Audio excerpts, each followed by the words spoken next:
Now that we've designed a walk and an idle motion for our character, the last thing we need to design is what they do when they jump.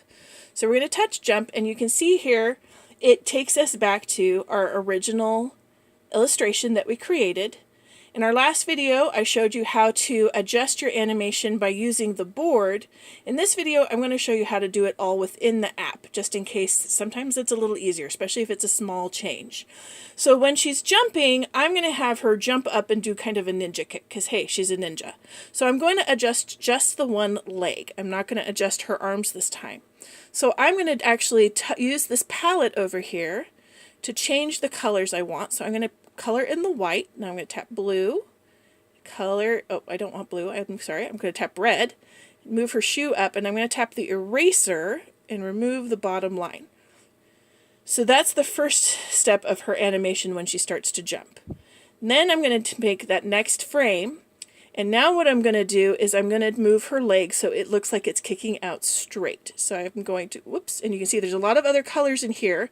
So even though you don't have blocks in these colors, you can put blocks in and then you can go in and actually change. For example, if I wanted to change her dress to to green, I can just tap green or whatever color I want. And because I've got blue selected right now, whatever, oops, I didn't want to do that. I just messed that up. Just kidding.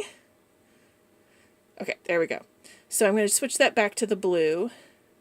Oh, it's two different shades of blue. And this is why I don't tend to mess with this. You can see she's flashing over here different color shades of blue because I don't have quite the right shade of blue. And I'm not sure which blue it is. So what I'm going to do is actually delete that and start over again, since I've now given myself some extra challenges here. So now what we're going to do is we're going to go ahead and move her leg up. So I'm going to tap white, and then I'm going to tap red for her shoe. And I'm going to tap my eraser to erase the shoe on the bottom. So now she looks like she's kicking her leg up and out, and that's what I want. I'm also going to make her move up, so she's jumping up, because this is her jumping animation for when she's up in the air. And so that's how we've animated the jump for this character. The other thing you can change is, so you can see she's moving pretty quickly over here. I'm actually going to mess with the frames, which is down here on the bottom right corner. You can see it right now, it's showing 6 frames per second. If I make that number lower, so 2 frames per second, you can see the character actually slows down. And if I want her to go faster, I can change the number back higher, and then she will go faster. So I like about 4 frames per second for this particular animation, so we're going to leave her with that. And now we're going to test our character for her idle, her walk, and her jump that we've designed in a sample game that is built into Bloxels by pressing this play button. So you can see that's the idle animation we designed, where she just goes up and down. When she walks, this is the walk it app animation that we designed. Looks pretty good. And when we press the B button, you can see that is her jump with her lovely kick, because she's a ninja.